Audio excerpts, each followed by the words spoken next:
బాలీవుడ్ కే mass నేర్పిస్తున్న south. ఒకప్పుడు south డైరెక్టర్లు అంటే బాలీవుడ్ కి చిన్న చూపుగా కనిపించేది. కానీ ఇప్పుడు ఆ సీన్ రివర్స్ అయింది.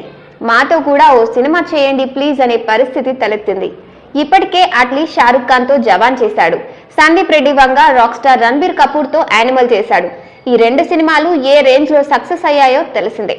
రెండు చిత్రాల్లోనూ కమర్షియల్ యాంగిల్ పీక్స్ లో ఉంటుంది. బాలీవుడ్ బాక్స్ ఆఫీస్ వద్ద కోట్ల వసూలు రాబట్టడంలో ఈ అంశాలు కీలక పాత్ర పోషించాయి. అలాగని కమర్షియల్ చిత్రాలు బాలీవుడ్ కి చేత కాదని కాదు. కానీ సౌత్ మేకర్ల స్థాయిలో మాత్రం నార్త్ మేకర్లు కనెక్ట్ చేయలేరు అన్న విమర్శ చాలా కాలంగా ఉంది. సౌత్ డైరెక్టర్ల సక్సెస్ తీరు చూస్తుంటే ఇది నిజమే కదా అనిపిస్తుంది. ఇటీవలే రిలీజ్ అయిన పుష్ప 2 బాలీవుడ్ ని ఏ రేంజ్ లో అల్లాడిస్తుందో తెలిసిందే. ఇది పక్కా కమర్షియల్ చిత్రం. చిత్తూరు ఎర్రచందనం స్టోరీని తీసుకువెళ్లి నార్త్ ఆడియన్స్ కి పీక్స్ లో ఎక్కించడంలో సుకుమార్ 100% సక్సెస్ అయ్యారు. అంతకుముందు సాహోతో సుజిత్ కూడా హిందీ మార్కెట్ లో మంచి వసూలు సాధించారు.